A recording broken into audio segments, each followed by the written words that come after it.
welcome everyone to episode number 28 of the Average Ontario Anglers podcast. Now, this is a very special episode because for the first time ever recording, we are not in studio. Where are we? We are in... It's dark outside. I don't know where we are. It's a little hazy from the smoke from an actual campfire. You may hear some crackling, some popping. If you hear some squeaking chairs, that's because it's camp chairs. It's all fun. We are actually on a trip right now, our last summer trip, and weather didn't feel too summery, unfortunately. Yeah, very cold. So this is another thing we've been teasing for a while and making mention of is we're going to be having a guest soon, and that time is in just a few minutes because Jesse's going to step away in a moment. We're going to have our guest come on. We'll introduce him in a little bit, but first we have a bit of story time to start us off this episode, and it's again talking about camping.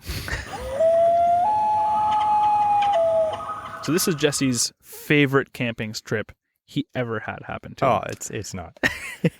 But just as a little bit of backstory for this recording now, is we're actually backcountry camping right now. Yes. And we're on a beautiful lake, absolutely gorgeous lake. And, you try to pack the minimal stuff, except us, we brought all of our studio lights, laptop, all of our recording crap into a big DeWalt box and shipped it all the way 6 hours from our house to record to you live from this area.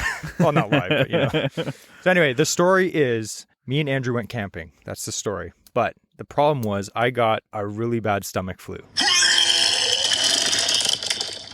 And we were looking forward to this trip for months. We booked it 5 months in advance. As you have to do. It was Bass Opener. It was this little back lake. And I was so excited to go. And that week, we were leaving Friday. On Monday, I got the stomach flu, really bad, just terrible. Jesse didn't even tell me he was sick until we got there, and he's like, "Oh, I'm so tired." I'm like, "Why are you tired?" He's like, "Oh, I'm sick." No, I told you before. I was like, "Listen, I'm feeling a little bit better, but I shouldn't be contagious." And you were just like, "Yeah, let's do it." Yeah. So I was like, "Okay." So we went up, and I was just like, I was disgusting. I was like, I still had the cold sweats. I was like, I had the worst headache ever. I was so sluggish. And Andrew's like, "Do you want me to drive? Do you want me to drive?" And I was like, "Just got a new car." And I was like, "No, I'll drive." But anyway, we go up there, and this is before we had any motorized vehicle. Yeah, this isn't my canoe. You didn't have your canoe yet. Yeah. We were in my canoe. This is back in the olden days.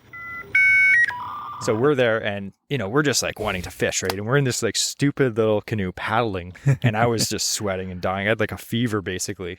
And Andrew's in the back just paddling away. And we fished and I was just falling asleep. I was dying. And I didn't want to go back to the site and be a loser, right? I was like, Andrew's having a good time. To get to the good fishing spot, it's a trek. It's like an hour paddle almost. It was like a 4 or 5 kilometer paddle to where we wanted to fish. This lake that basically just, shimmies down to basically a large pond at the back, and there's tons of bass in it, but it's a far paddle. So we paddled all the way there, and we actually caught a lot of fish. Caught some good fish. But then the thing that was funny was this lake had a lake beside it, and it wasn't a big portage, but you had to take the boat up a hill, a big hill through a forest, and then down the other side. It's probably only 100 meters, but it's up a big cliff. Yeah. And Andrew's like, "Oh, for years, I always wanted to fish this spot. There's got to be fish in there. It looks amazing." And I'm literally dying at this point. I was like, I can't even keep my eyes open. And you're like, "We're already out here. Let's just do it." And I was like, "No, I absolutely don't want to do it." So we went, we did it. And we caught no fish because there was no fish in that lake for some reason. But yeah, that's unfortunate.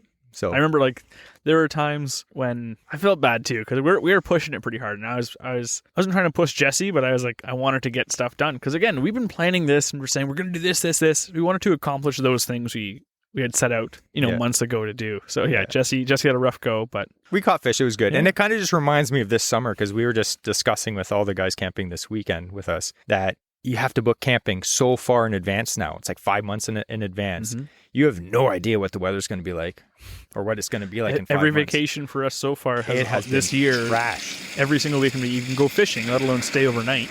It's been, cold front moves in and rain. Yep. So this weekend, for example, I won't get much into it because you guys are going to talk about that, but we had already so far this weekend, rain, super high winds, 30K winds, consistently throughout the day. Yeah. A few weeks ago, me and Andrew went camping. We had really, really bad wind one day. We could not control the boat. It was bad. And it just seems like every trip, I had to cancel one camping trip because of torrential rain last month. Just like this summer for us has been bad, but I don't know. All the storms fall on the weekend. It's true. But enough of the dreary dismalness of it. Camping's awesome. So anyway, I'm not going to bore you guys too much longer because we do have our guest here. And like, how often do we get to record in the middle of literally nowhere? Yeah, this is special. Yeah, it's a special recording, and we apologize if any of you are usually listening to the podcast on YouTube and watching us. Just due to the fact that it's super late at night here, and we only brought lights enough so we could actually see what we're doing. And yes, we are talking to a microphone and not some, squirrel that jumped in my lap.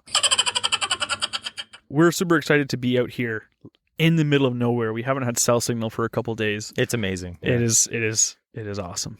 So with no further ado, we're going to say goodbye, Jesse. Say goodbye. Bye. And then we're going to introduce our special guest. Trust me, he's special. So we have with us Royce. Special guest, as I'm told. That's fantastic. Actually, you know what, guys? I have been listening to this podcast since day one. I've enjoyed every single episode.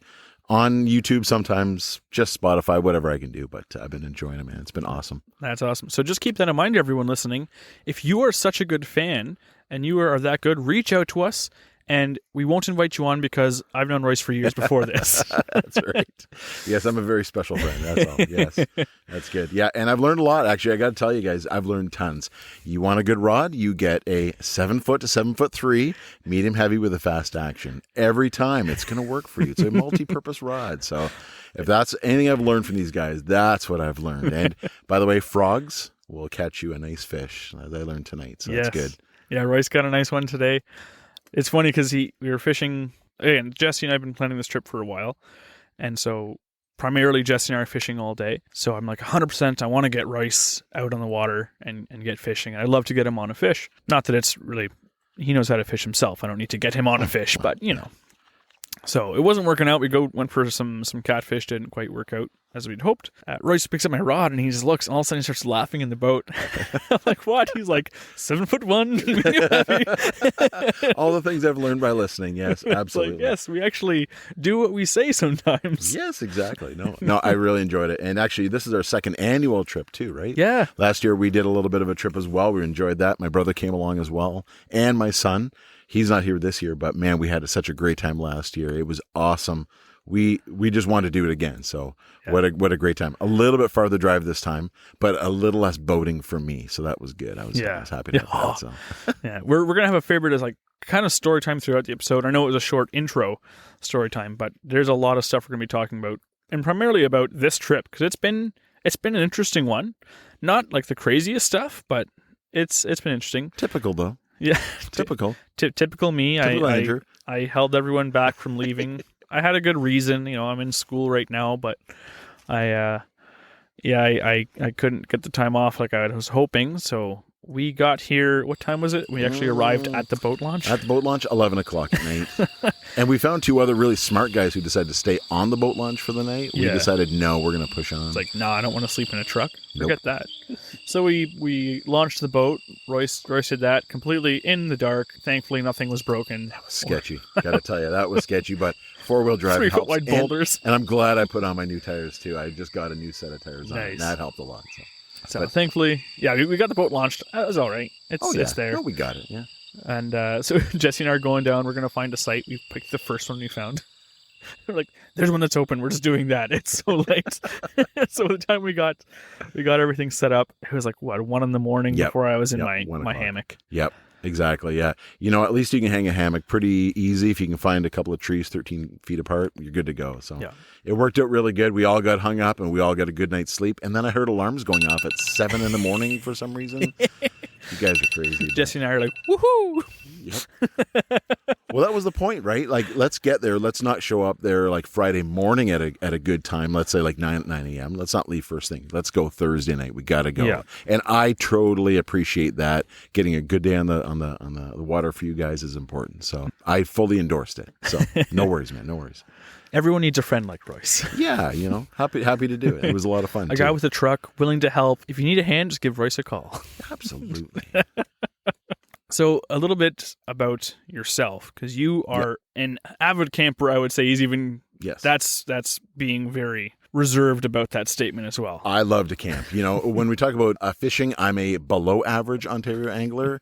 Although tonight I caught a beautiful fish. I'm very happy with what I caught. Yep. What a great time. And the pictures show my smile was ear to ear and it was genuine. So I really enjoyed that. But what I love is the camping aspect of this. I love to come out. I am the guy in the canoe paddling across the lake. Like, I love it. The last one we did, my son and I paddled for 3.5 hours to get to our site, and we really enjoyed it. It was great.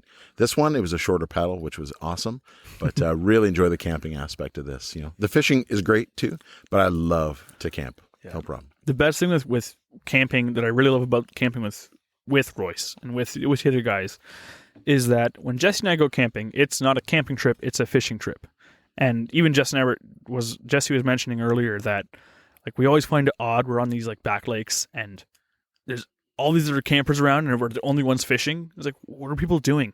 Just fish in the lake, go fishing. And it's like, oh yeah, people actually enjoy just the camping side of things.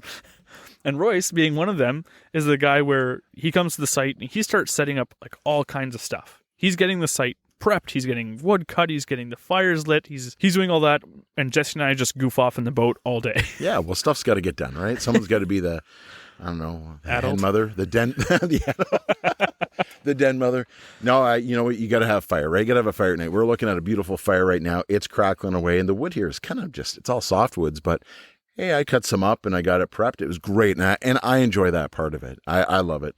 Mm-hmm. I like cooking. I like setting up tarps because, man, I love to sit here and I love to enjoy being here camping, especially this time, right? This is the time for me. Yeah, and there's no bugs out right now. Yeah, it's perfect. Yeah, it's awesome. So this is what I love to do. So if I can do this stuff while you guys are out fishing, fantastic. I don't mind.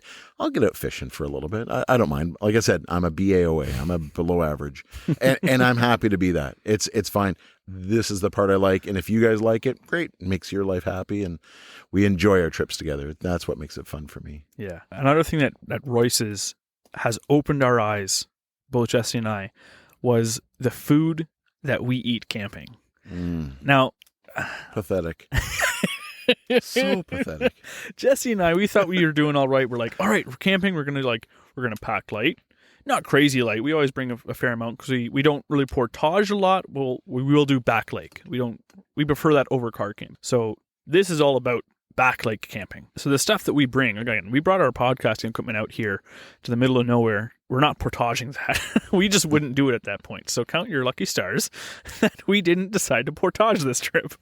We would go and we get like a pack of sidekicks, and we would have like butter and herb sidekicks is a staple for me because you don't need milk for it. You just put butter and water. It's like perfect. Get a pack of hot dogs. You get some dehydrated food maybe. And yeah, it's all right. You're grilling hot dogs over a fire. It feels good. It's camping. It's what I grew up thinking camping was. And yeah, you bring some eggs and some bacon.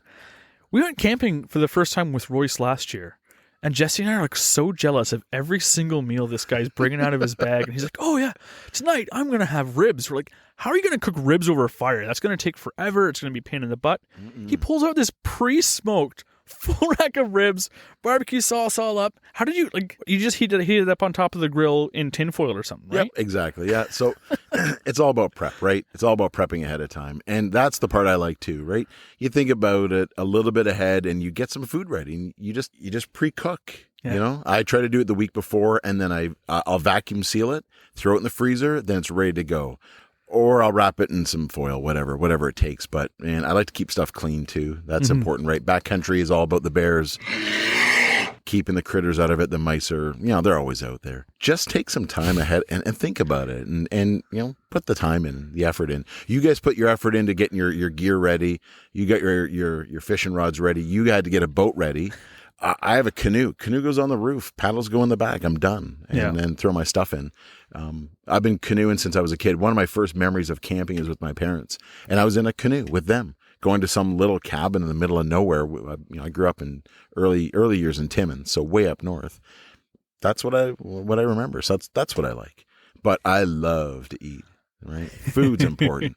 So yeah, get out ribs, and then I also happen to have a couple of pounds of brisket, all vacuum sealed and ready to go. And I brought my son. Don't forget, now he's 20. He also loves to eat. Yes. So we took our time and we had some stuff ready to go, and that was good. But Jesse and I, we started planning this trip on last year's camping trip. He's like, hey, I know this lake I want to go to, this back lake. It's amazing. We're going to call it Brisket and that was the big thing is we can't wait. Like next year, Jesse and I were going to split a brisket with Royce.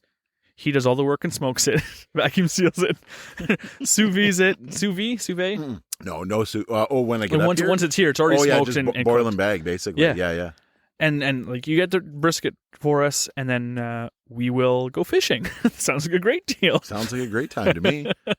So it's been awesome. Every single day we've been here, we've had you packed them up. I think it's 1 pound. Yeah, 1 pound bags. Yeah, so it's just easy to measure that way, and it's not too big. And I can just throw it in a pot of boiling water. It goes from frozen to like liquid gold fat. Oh, it's so delicious in like 15, 20 minutes. Then we split her up and eat it. And it's good food for sure. Royce's brisket is, I would have to say, some of the, if not the best brisket I've had. It's a labor of love, man. Labor of love, and I love to eat, so I'll put in the time.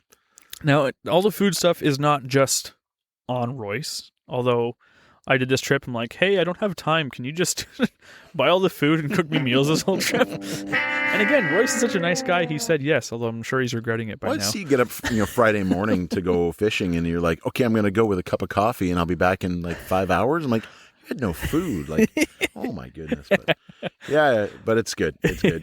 That's the thing, right? You go do what you want to do. And that's what you guys want to do. That's cool. And I appreciate that.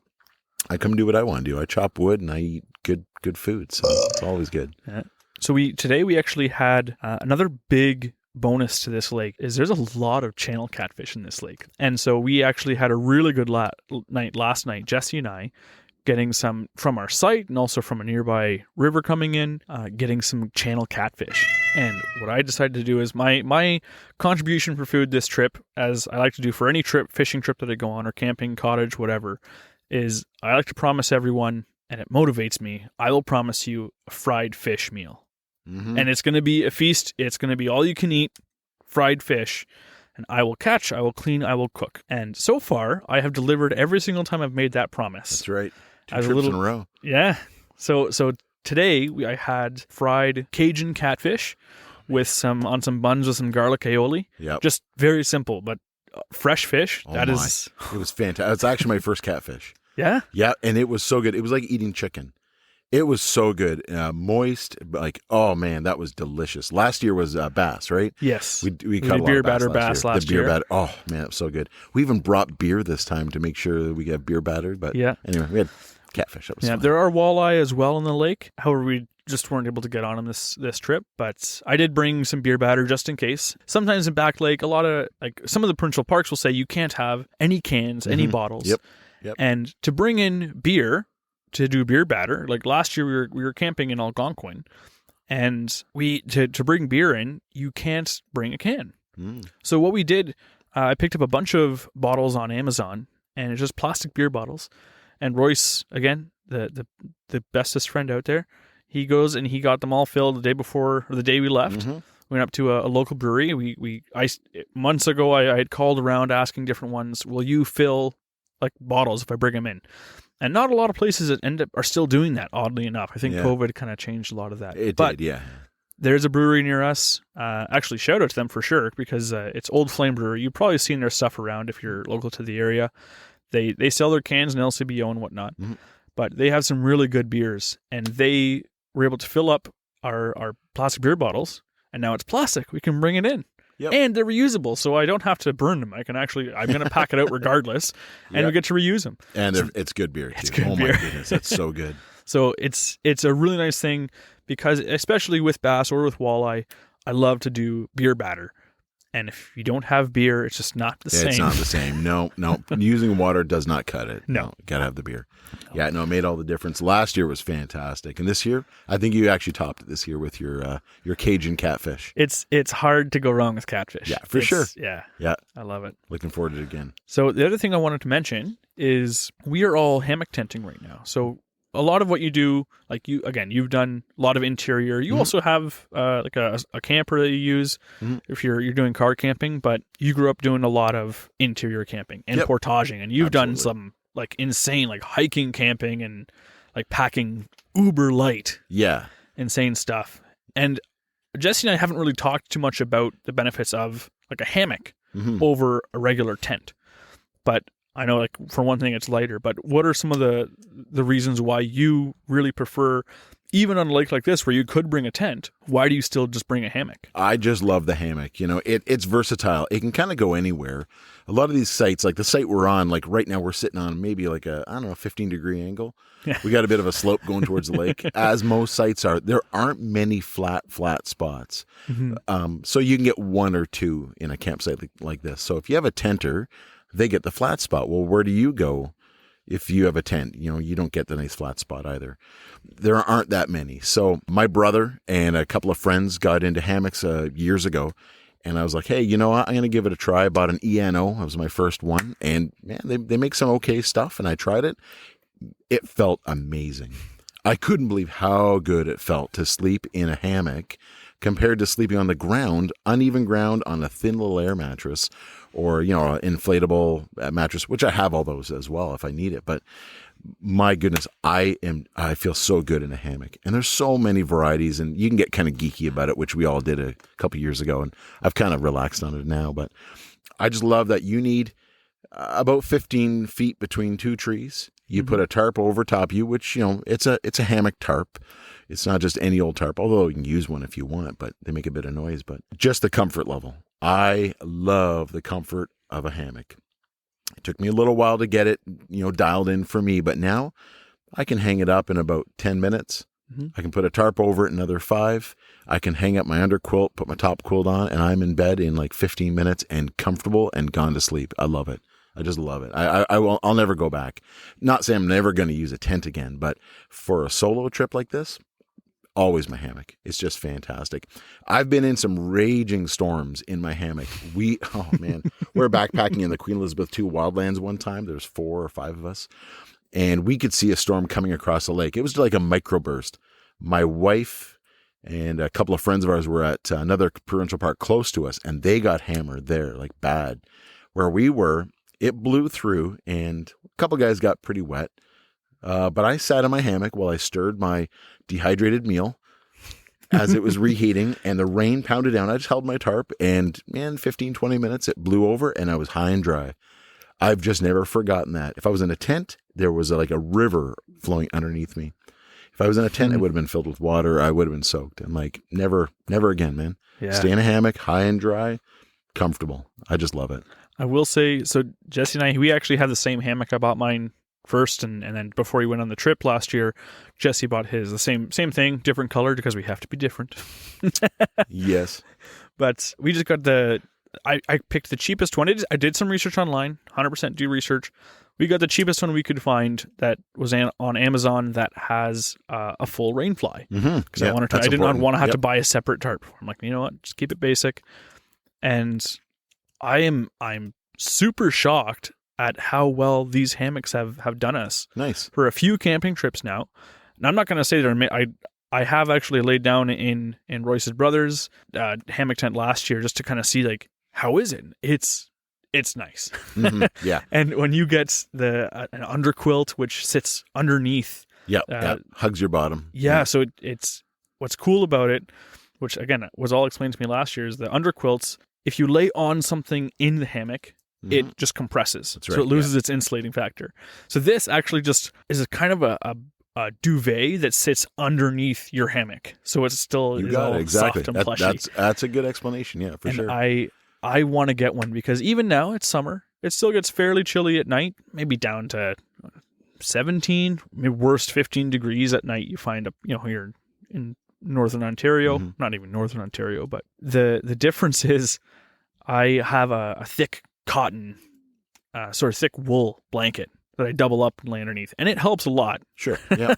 I slept last year without anything underneath me, and my back was freezing. Yeah, you get the cold butt syndrome for sure. There is, to me, to be comfortable in a hammock, you need a little bit more gear, but at the same time, you never, like Royce is saying, you don't have the air mattress start sagging out underneath you and lying in a rock. Yep. You wake up in a weird position and your back's sore for the next 2 days.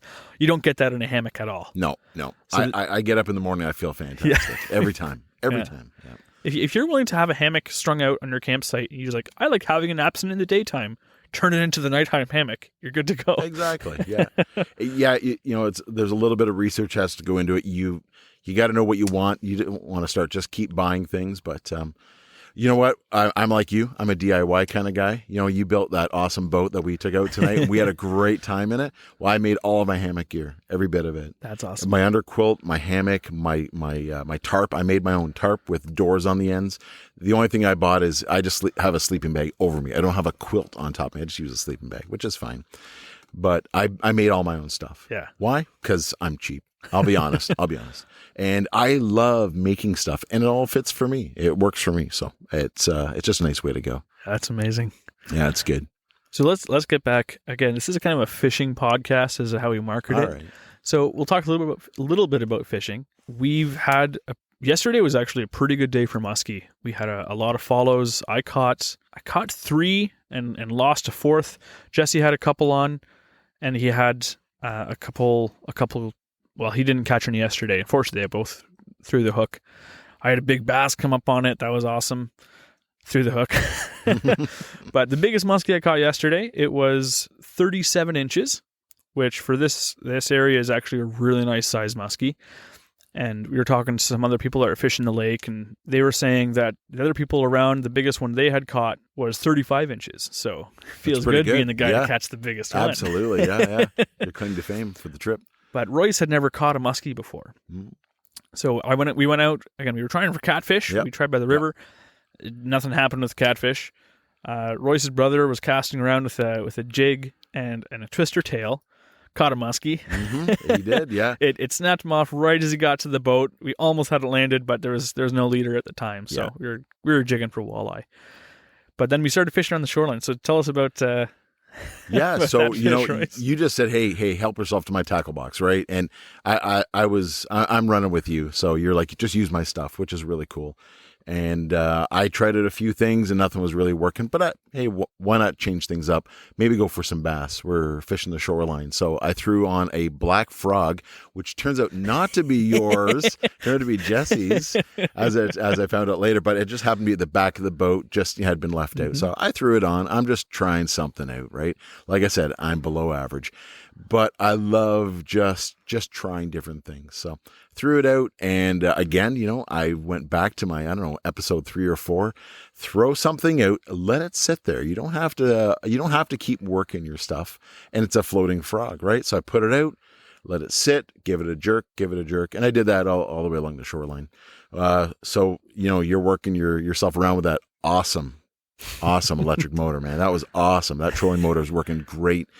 And, we're just chatting and one might say that it works 100%. 100%. Absolutely. Yes. Yeah. There's our drinking game for the day.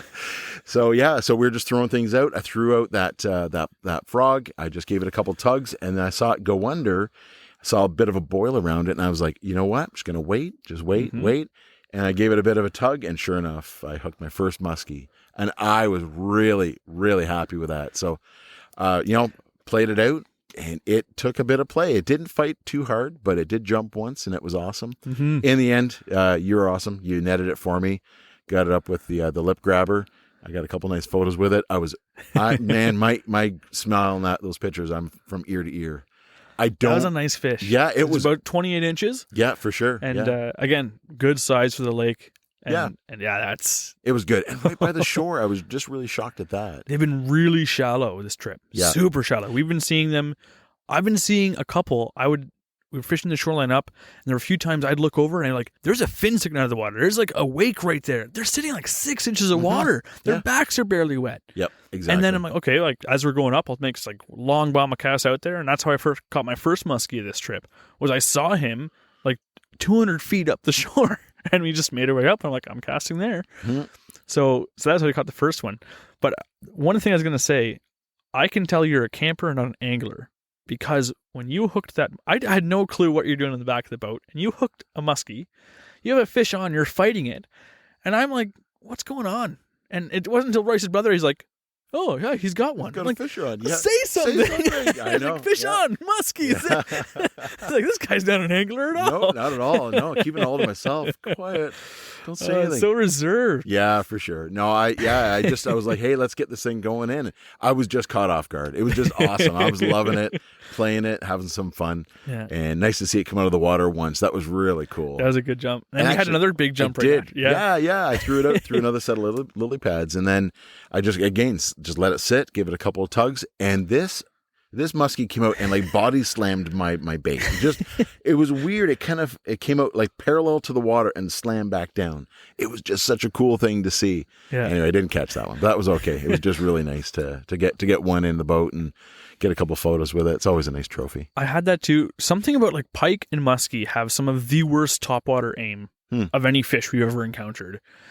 And even earlier this trip, yesterday, I was fishing a shallow bay with Jesse, and I cast out the spinner, this little bucktail, and I cast it out, and as it hits the water, this muskie rockets itself. It's only like 14 inches long, and it rockets itself out from like 2 feet away from the spinner at the spinner. Like it's so bad in the aim. I don't know if it thought that it was on the surface of the water and it doesn't know how to account for light refraction or something, but it was way off. Yeah. Way off. So the fact that like that one, jumps like a couple feet away and just lands on your bait, like that's such an Essex thing to do. It really is. Yeah, like I said, I don't get out fishing too much, but when I do, and if I go with you guys, we're always having a great time. It's always fun because you've got such awesome gear. You guys have you've always taken me out to tackle shops too, and just buy this, buy that, and I come out, $80 lighter in the wallet and have like 5 things. But you got off easy. I know. $80 only out of a tackle shop. I just have my wife's like voice in the back of my head at all times, going, "Do you really need all that?" It's like, yeah, I'm going with Andrew and Jesse. I have to have a little bit more. And then you listen to the podcast, and you're like, "Yeah, I need even more." Exactly. Oh my goodness, yeah. And well, here's the funny part is I was tying on a nice fluorocarbon leader onto my braid, and I had Jesse show me how to tie it on, which was really cool. I'm, like I said, I'm below average, right? So here I am tying that on. It was great, nice to do that. And he's looking at the rod. He's like, "This is the poor man's ugly stick," and I'm like, "Dude, it's what's in my garage. It's what I got." And that just goes to show, you know what? Good material will get you something good. Like you're going to get good feel, having a good rod, a good reel, and I totally understand that. But don't be afraid to go out with what you got and just go have some fun. Go try some stuff. And I've, my son likes to come out and fish with me a little bit. Like he likes to do it, but I'm so far behind in all this. It's like, go with Andrew. Just let him guide you. Like talk to him. You'll learn something from him, right? So anyway, whatever you got, take it out, go and enjoy it. Just try some stuff. Yeah. And you never know what you're going to get. And there we go. I landed something with a Canadian Tire Special, which was awesome. So I enjoyed it. It was good. It was a great day, and hopefully we can get out a little bit tomorrow too. And I'm hoping to anyway in the morning, first thing. Yeah. Well, it was a cheap Canadian Tire Special rod, but that frog was a primo launch frog scum frog. Yes, so you got to spend some money somewhere. You do. And actually, I have one in my tackle box beside me. I have one in my little box here. So I may have to donate it to the Jesse Special since I'll cover that for you. All right, you're the best, man. You're the best. But we're even. Yes. Oh, I haven't paid Royce for it. I'm going to pay Royce after the trip on all the food that I ate that he already bought for me. Yeah. But it's a good thing too, because even same principle like Jesse and I always say, spend them, and Royce would make a good point there too. Spend the money on what you can. Do the best that you can afford. That's manageable for your budget.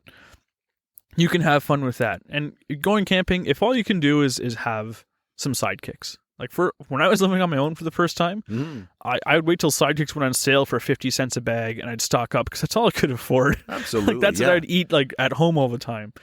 And if that's what you need to do to be able to get out there and enjoy camping and do that, 100% do that. It's fun. You're gonna have a great time. Absolutely. Yeah. If you can save up and put an extra $10-$20 into that food fund, and you make yourself a rack of ribs, or you make yourself, we had spaghetti and meatballs. Like you brought in brought in the meatball. How did you do the meatballs then? So the meatballs were my buddy, he's Norwegian, and it was his grandmother's recipe, his mormor as he calls her, and he has this recipe. So I tried them meatballs of my life. Oh my goodness, they're so good. So every couple of months we get together and we make up like, I don't know, like 10, 15 kilos of meatballs. And we get them all ready. Then I love to vacuum seal them, throw them in the freezer. And for this, I brought 8 meatballs. You got 3, I got 3, and we shared one with my brother and one with Jesse. So they at least got to taste them, which was really nice because they are really, really good. Yeah. But again, it's all about the prep. And I just distracted my wife as I went in the freezer and took more food out of the freezer to bring camping with us. So, because I love to eat well, so that's important. Like, again, even spaghetti and meatballs. Maybe other people have that too, but for me, it's always, I'm thinking of one pot meals. That's a one pot meal. Oh, it totally was. So you have your meatballs. You put them in. If you have them vacuum sealed or in a bag, you could boil them up first, so they're hot. Yep. I don't even know if you had to do that though. Yep. Yeah. So I just got a pot of water boiling, and Jesse was good enough to bring his propane stove. You brought some propane, and I just didn't use my little single burner, but just got a pot of water boiling. Put the whole bag of stuff in there, and it just heats it all up without like really dirtying the pot. It doesn't burn, which is nice. And just mixed it all together and cooked it up. And the water's already hot. You can do your pasta in there. Yep. If you're bringing in sidekicks or a box of Kraft dinner or whatever, that's pasta weighs the same whether it's in spaghetti form in a baggie or if it's in a box for Kraft dinner. Yep. So you have your spaghetti and then just a little can of tomato sauce.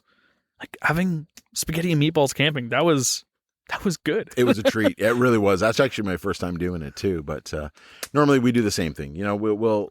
We do what's easy, but there's sometimes it's like, I just want a really good meal at the end of the day. And it's really good. I really got into dehydrating the last couple of years. This year did not work out well. We had to move, and our spring, summer was a bit messed up.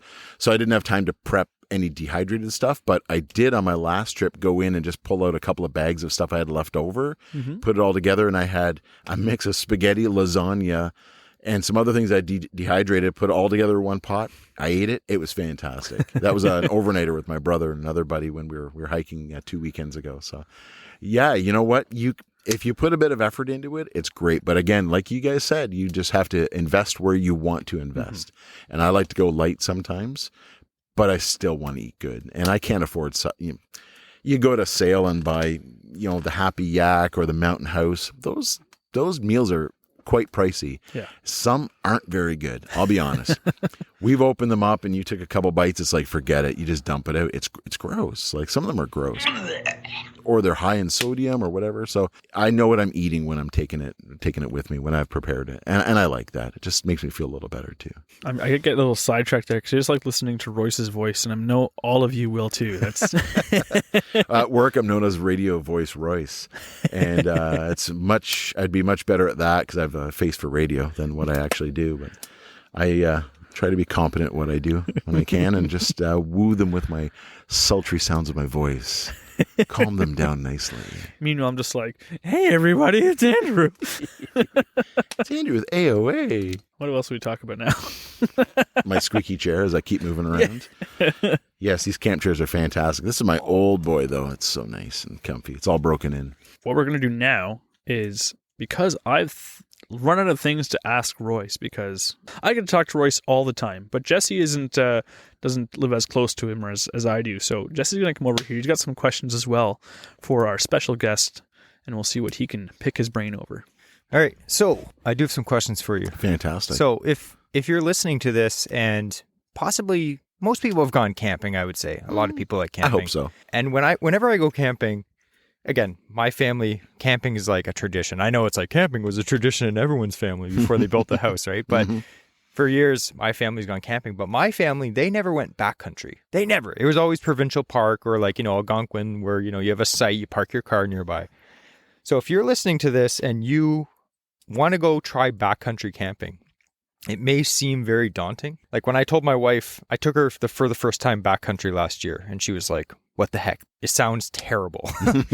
And I explained to her, like, it's not that bad. Obviously there's not a comfort station or showers, but like, it's very nice. So if you're someone that's looking to jump into backcountry camping, what is some advice, like just initial advice? If you already have some experience camping, what is some advice you would give someone that wants to get into backcountry camping? when you're going to go front country or like provincial park camping, that's what we all know. You're driving to your site. You've got all your stuff. You've loaded your car to the gills. Well, you can't do that when you're backcountry. You either have to carry it or you got to put it in a boat or a canoe. Without spending $1,000 on new gear, you just have to go through and pick out what you really, really need. What do you really need? You need shelter to keep you high and dry, whether it's a hammock or a tent. You need a tarp over your fire. Like we're under a tarp right now because it rained last night. It actually didn't really keep us from any camping, which was nice. But it rained a bit. So nice to keep your stuff dry. So you need to, keep the stuff dry. You need a way to cook. What are you going to cook on? Are you bringing a big 3-burner stove or a little stove? You can bring whatever you want. Just remember, you got to carry it. That's the big one. Carry it in, carry it out. So without spending a ton of money, go through your stuff and just pare it down to the bare minimum, and then see if it'll fit where you want to go. If it's going to fit in your canoe, or if it's going to fit in your boat, or if you're going to be able to carry it in, because it's got to get in, right? We're backcountry on a lake. We're on the mainland, but we had to boat here. I canoed, you guys boated, and my stuff fits in my canoe nicely, and I love it. It's great. I got it in a couple of dry bags. Hey, there's the other thing. How are you going to keep it dry? Garbage bags work, no problem. Keeps the splashing out. If it rains on you, it's going to keep your stuff from getting soaked while you get in. So there's lots of little things you got to remember. And you want to be comfortable. So, a chair, don't just sit on a log for the weekend, because, man, you're not going to like it. It's brutal. Oh, yeah. I've forgotten my chair a few times. Yeah, we all have. We all have. I had one break on me a couple of years ago, but, you MacGyver it together. You put a log under it to prop it up. Oh, that brisket. Yeah, exactly. Oh, man, yeah, that'll weigh you down. So that's a question to add. So say you're looking into backcountry camping. On a budget, what would you recommend to store your gear in? Say you don't want to go to the store and buy barrels. Sure. Like a lot of people use the Blue barrels or like a nice, dry bag. Yep. What are some options if you don't want to spend any money or minimal? A tote. Everyone's got those plastic totes with the plastic lid that kind of latches on the top. Like a Rubbermaid. Yeah, Rubbermaid. Yeah. There you go. Yeah, get one of those. Now, don't forget, you got critters. You got bears. You don't really have to worry about bears too much. They're here, so you have to be concerned, but don't be worried. But it's the mice. So you got to get it up off the ground, or you have to seal it somehow. So we bring ratchet straps for our bigger stuff. Like if you got a cooler, we just ratchet strap it together, keep the lid down tight so they can't get into it. But you got to find a way to rig it up in the tree. That's the recommendation. Ontario Park says get it up off the ground, hang it from a tree so many feet away, so many feet up. So you don't want to take that lightly. You got to do it. You got to get it out of harm's way. So if you can't get it up in a tree, you got to ratchet strap it to a tree. So you got to bring some weight of doing that. Or you know what? Get yourself a couple of bags that are fairly robust, and you put a rope up in a tree, and you just haul them up in a tree and tie them off. Yeah. That way, mice aren't going to get into it. If a bear comes in your sight, he's not going to reach it. So that's your common ways to do it. Yeah, it's reasonable too. It's just a piece of rope. It's pretty easy to do. Yeah. So like in general, like you can spend a butt ton of money. Oh, totally. On any hobby. Oh, of course. Yeah. But you can spend, a small amount and still get out and enjoy. Yep. Go to your Canadian Tire. Yeah. Canadian Tire is your friend. Absolutely. Actually, me and Andrew were just saying, we're like, oh, we wouldn't get sponsored by any company, but if we ever got sponsored by a Canadian Tire, I would be happy with that. Oh, absolutely. We use like the brand like Woods and stuff. Like it's reasonably priced, it's good stuff. We've been using it for years. Yep. And we're happy with it. Yep, absolutely. Yeah. If you look at my stuff, a lot of it's Woods. And now it helps that my wife actually works at a Canadian Tire. Oh, nice. Yeah, she comes home smelling like it. And I got to tell you, that's the best smell. What does Canadian Tire smell like? It smells like rubber and dust because she's in the warehouse. Oh, okay. Yes, it's actually very, very, it's very nice. I used to work at Sale, and it smelled like plastic bait. Yeah, exactly. Yeah, dust. Yeah. But no, it's a great place to shop. They've got actually really good stuff. It used to be called Crappy Tire. Yeah. They've actually really upped their game. She works at a local one to us, and they are like a kind of a flagship one. They have good stuff there. Yeah. And so we don't really get a discount. That's anything to speak of. But I do a lot of my shopping there. If I need some extra stuff, I'll just pick it up there. Yeah, when I need camping stuff, generally, I'm going to Canadian Tire. Absolutely. Yeah. We have a local sale, which I love. I love the store, and I bought some stuff there. I used to work there. Yeah, that's the one. Yeah, I think you sold me a fishing rod. I bought something on. I caught something on today. Maybe, oh, yeah? But, do I get commission? Sure. This was like 10 years ago. But no, it's sail can be pricey. It can be, yeah, for sure. And actually, I got to tell you, sail's got good stuff. They do. They've got some good high quality stuff. They got some titanium there. If you want to spend the bucks, man, that's the way to spend it. I picked up a titanium mug there the other day, and it was like $169 or something. Yeah. It was like, I was like, what? But it weighed like an ounce. Yep, it weighs nothing. Now, when you're backcountry stuff, boating or canoeing, you don't have to go that light because it's going in a boat or a canoe. If you're backpacking, that's when you need to save the weight, right? That's the important time. But or start doing some push-ups. You got it. Yeah, I just went and lost 30 pounds so that I could actually carry my stuff. You look amazing. I feel svelte. You didn't. I didn't see you in a bathing suit this weekend because it was too cold. It's a really cold weekend. Yeah. Actually, me and Andrew yesterday were like, it was actually decent yesterday, and I was like, man, he's like, I want to go swimming tomorrow, and I'm not a swimmer. Like, I always say to people, if I'm on a lake and there's fish in it, why the heck would I waste my time swimming? Absolutely. I'm fishing, man. Go for the fish. Yeah, but we were actually going to go swimming, and then we woke up this morning, and it was like 12 degrees, raining, and I was like, yeah, I'm not swimming. I said to my brother, I was going to go for a swim this morning just to clean up a little bit, and I'm like, no way am I doing So now I get to smell that all the way home. 6 hours. Sorry about that. Yeah. I apologize in advance. Oh, another question I was going to add. So say you have the equipment, you have a canoe or some kind of watercraft. What me and Andrew started doing is like, I'm not a big portager. Like, I'd rather not. Like, I know it's beautiful. It's amazing. We like to fish out of a boat with a trolling motor on it and, not a canoe, generally. Totally. Or even a sports pal, like my sports pal flatback. That's great. I'm not going to carry that and portage it. So we found there's some lake, they're all over, like a lot of provincial parks. There's a lot of them in Algonquin. There's a lake that we're at today where there's a launch, but you have to paddle into your site. So it's kind of like, sort of like backcountry. Cheating, not portaging though.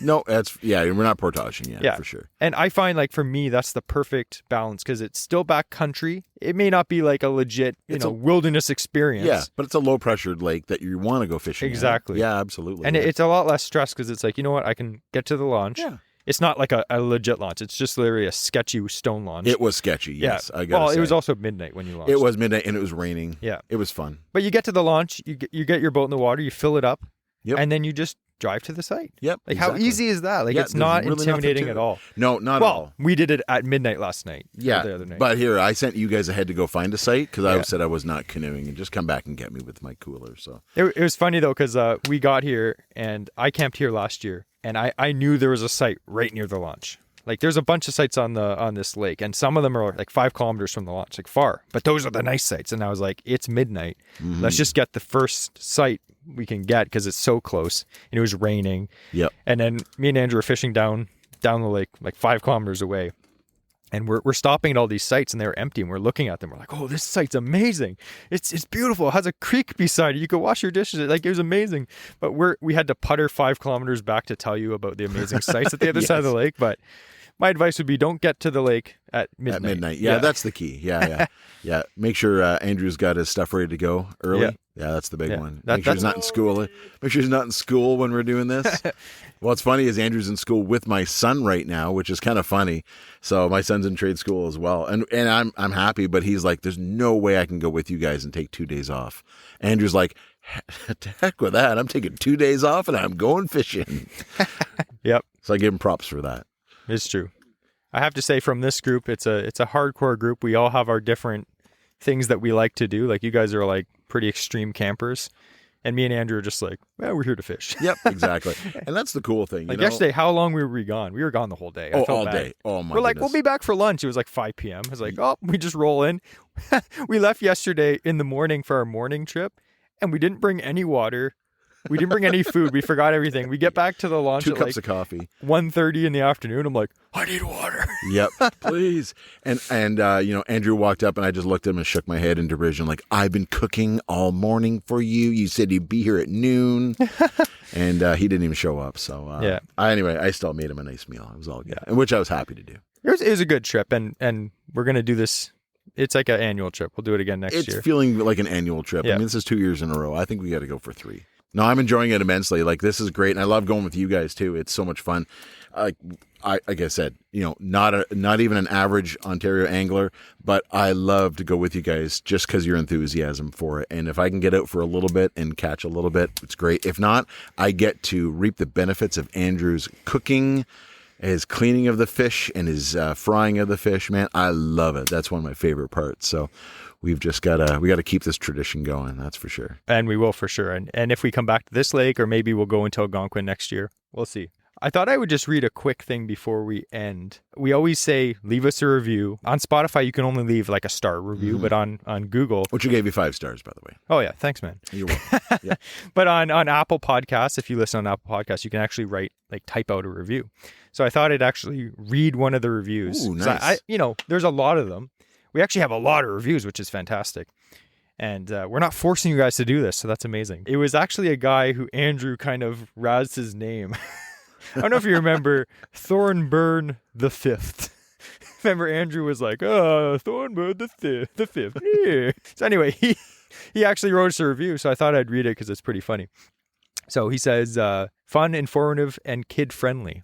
Ooh, so yes, absolutely. I don't know if our podcast is kid-friendly, but sure. Sure.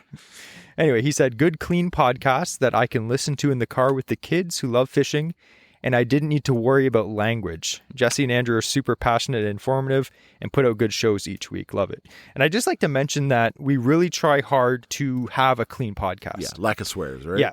Yep. I'm not saying we don't swear when we stub our toe, because we do. But we listen to a lot of podcasts, and there's a lot of really good ones out there, a lot of good information. Some of them are riddled with swear words. And I know that may not bother a lot of you, but we want this podcast to be something you can put on the radio with your grandma in the car or your kids and just listen to it and have a good time, not worry about us talking about weird stuff. Yeah, for sure. My wife appreciates that too, because every time she gets in the car with me, I've got you guys on. She's like, every really, time? Pretty much, Super fan. She's like, these guys again? Yeah. Like, sorry, dear. Yeah, you have to listen to Andrew again. I see him like a couple times a week already. Sorry, got to hear him again. I feel bad for you. Yeah, it's all good. Anyway, no, I do enjoy it, though. I do play them quite often. We appreciate everyone listening, and I'm going to just shoot back over to Andrew quick. Andrew's going to do the old farewell and our, AOA closing remarks. Anyway, good camping with you again, Royce. Yeah, you too, Jesse. Yeah, and enjoy it as usual. And your unnamed brother here. Yes, he's quietly stoking the fire as we sit here and talk. And I will give a shout out to my brother, because he's the guy who's like the uber camper. I got to tell you, he's really good. He makes me look like small potatoes sometimes. I remember that is true, because last year when you came in, we were like, man, like you camped well. And then your brother comes in and he's got like one barrel and a small backpack, like a dry bag. And he's like, yeah, I'm self-sufficient for like 4 days. We're like, how did you do Absolutely. that? I know.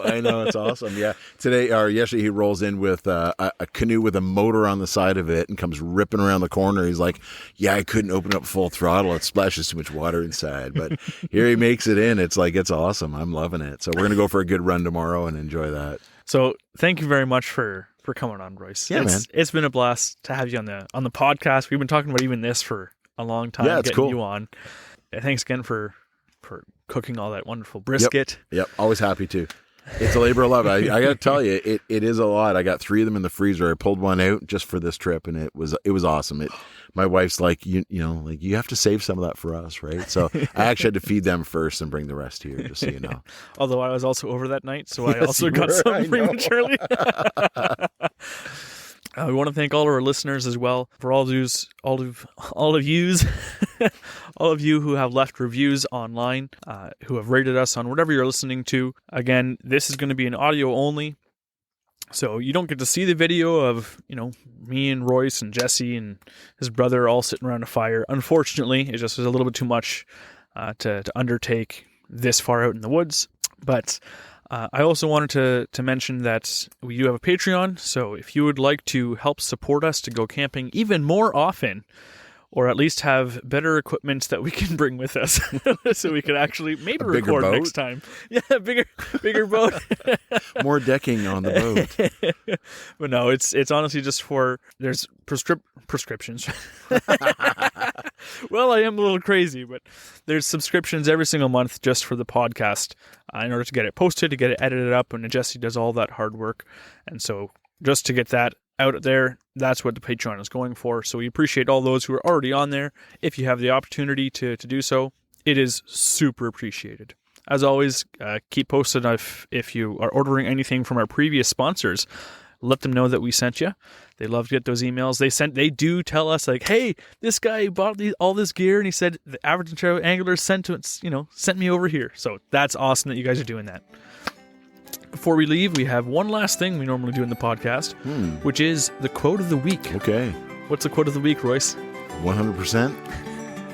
100%. That's perfect.